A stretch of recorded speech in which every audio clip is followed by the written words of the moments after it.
کرنا ہے۔ پہلا سوال ہے کہ اب ایک چوروں اور ڈاکوں کی کوئی ہمیں تفریق تک کو پتہ چلے کہ اس ملک میں چور اور ڈاکو اور شریف آدمی، اچھے اور برے کی تمیز کا آج تک ہمیں نہیں پتہ چل سکا۔ جب یہ پچھلے دنوں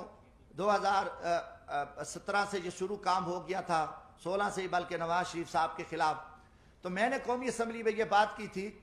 میں نے کہا بات ہے کہ یہ وہی نواز شریف ہے جس کو آپ نے پہلے جنرل پرویز مشرف کا طیارہ گرا رہا تھا اور ایک بہت بڑا قومی مجرم، بہت بڑا لٹیرا، بہت بڑا ایک دہشت گرد آپ نے بنا کے قوم کے سامنے پیش کیا، اور اس نواز شریف کو آپ نے جیل میں ڈالا، سزائیں دیں، آخر اس کے ساتھ مکمکا کیا، اس کو NRO دیا اور 10 سال کے لیے وہ چلا گیا۔ 10 سال بعد وہی شخص، وہی دہشت گرد، وہی جو آرمی چیف کا طیارہ گرانے والا، وہ قومی مجرم، وہ آ کے ملک کا وزیر اعظم بنا۔ آپ نے آصف زرداری پہ 7 سال جیل میں رکھا، دنیا کا بدنام زمانہ، دنیا کی کرپشن، دنیا کی لوٹ مار، دنیا کا لٹیرا سرے میل، وہ ساری گینگ، آصف زرداری اتنا بڑا لٹیرا، 7 سال کا مجرم 7 سال بعد رہا ہوتا ہے، وہ صدر پاکستان بنتا ہے۔ اس کے بعد پھر یہ فارمولا کہ نواز شریف نے وہ میمو گیٹس ہوں، وہ ڈان لیکس ہوں، ملک دشمن، اس نے مودی کے ساتھ دوستی لگائی، اس نے افواج پاکستان کے خلاف سازش کی، اس نے جندال کے ساتھ بیٹھ کے افغانستان میں سکریپ کا سودا کیا، راستے میں اس کی گاڑیاں بارڈر پہ پکڑی گئیں، ان کو بڑا کچھ کیا، اور اس کے بھائی کے اوپر شہباز شریف، اس کی بیٹی، ان کے بھتیجے، سب قومی مجرم ڈکلیئر ہوئے، جنہوں نے اساس اداروں کے قومی راز امریکن کو دیے، مودی کو دیے، ان کی نواسی کی شادی میں اس نے شرکت کی، اس کو، اور اربوں کا وہ مجرم ہے۔ اب اس کو آپ پکڑ لیتے ہیں، اچانک وہ مجرم، اس کی سپریم کورٹ بیٹھتی ہے، سزائیں ہو جاتی ہیں، نائل ہو جاتے ہیں، وہ بیمار ہوتا ہے، اس کو ماضی کی طرح بھگا دیتے ہو۔ اب ان کے پورے وزیر مشیر آپ دیکھیں گے، شہباز شریف ضمانت پہ، وزیر داخلہ جو رانا ثناء اللہ صاحب ہے، اس کو کس نے پکڑا؟ ANF نے، اینٹی نارکو ٹیکس نے، اس کو فوجیوں نے پکڑا، اس کے اوپر 15 کلو ہیروین کی FIR، وہ ضمانت پہ، وہ وزیر داخلہ ہے۔ یہ سارے پکڑے گئے، مجرم تھے۔ مجرموں کے بعد آپ دیکھیں 3.5 سال بعد یہ سارے مجرم پاک ہو گئے، ساری چیزیں ختم ہو گئیں، اچانک مکمکا ہوتا ہے، اچانک سودے بازی ہوتی ہے، اچانک عدم اعتماد آ جاتا ہے، اور وہ سارے چور لٹیرے جو افواج پاکستان کے خلاف گالیاں دینے والے، قومی راز دینے والے، پاکستان کو لوٹنے والے، وہ گینگز آ کے وہ وزیر اعظم بھی بن جاتا ہے، شہباز شریف، اس کی پوری ٹیم بھی آ جاتی ہے، اب نواز شریف بھی پاک ہے۔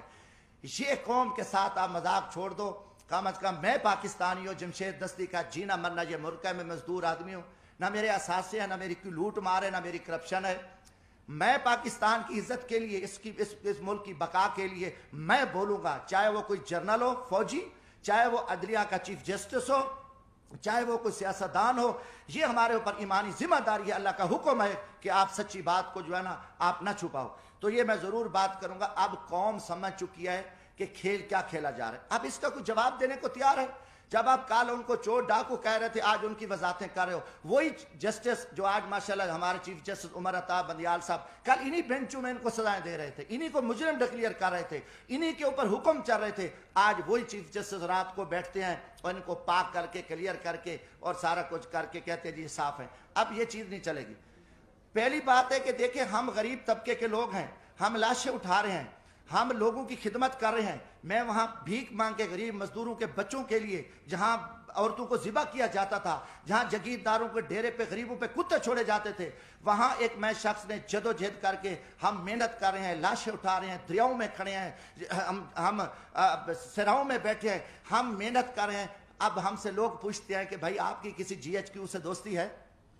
آپ پاگل ہو؟ آپ GHQ سے دوستی ہے تو آپ آ سکتے ہو، ورنہ یہاں آپ کی جو عوامی خدمات ہے وہ نہیں ہو سکتی۔ یہ لوگ اب عام آدمی بھی، ہمیں چراوا بھی کہتا ہے، میں کہ بھی ہم تو یار عام غریب لوگ ہیں، ہم تو غریبوں کے جوتے اٹھا سکتے ہیں، ہم کسی جنرل کے جوتے نہیں اٹھا سکتے، وہ بڑے جوتے ہیں، وہ بڑے لوگ جوتے اٹھا سکتے ہیں، جمشید دستی کیا کر سکتا ہے؟ آج آپ نے سیاست کو تباہ کر کے رکھ دیا۔ آج وہ پیپلز پارٹی، وہ بھٹو کا نظریہ تھا، آج آصف زرداری اسٹیبلشمنٹ کے آگے لیٹا ہوا ہے۔ آپ نے ایک دروازہ کھولا ہے، اور سیاستدانوں کو آپ کتے کی طرح خیرات ڈالتے ہو اور وہ ارد گرد یہاں پھر رہے ہیں، عوام مر رہی ہے، لوگ ذلیل ہیں۔ اسلام آباد میں ایک تماشا لگا ہوا ہے، آپ نے نہ رمضان شریف کا کوئی تقدس کا خیال کیا، نہ آپ کو آپ کی عزت ہے۔ آپ ایک اقتدار کے حوث کے پجاری ہیں، آپ ایک فرعونیت میں بیٹھ کے آپ پورے نظام کو تہس تہس کر دو، اٹھا دو، مار دو، جو کچھ کر دو، کوئی آپ کے سامنے بات نہیں کہا۔ ہم بولیں گے، ہم ضرور بولیں گے، ہم نہ کسی جنرل کے سے ڈرتے ہیں، نہ میں کسی سپریم کورٹ سے ڈرتا ہوں، میں اللہ کی ذات سے ڈرتا ہوں۔ ہم انشاءاللہ اس ملک کی بقا کے جہاں بھی ہمیں موقع ملا، آج بھی میرا دل زخمی تھا، کافی دنوں سے ایک جھوٹ چل رہا ہے، میڈیا کو بھی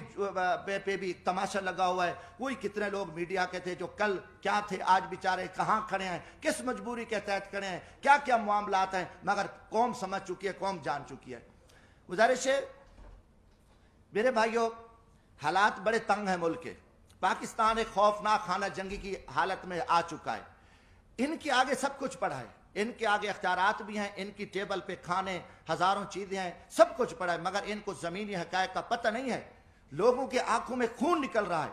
ہر طرف ملک مہنگائی، بے روزگاری، لوٹ مار، ناانصافی، ہر پھنس چکا ہے۔ میں ایک زمین میں دیکھو، لیڈر بنتے نہیں ہوتے، لیڈر پیدا ہوتے ہیں۔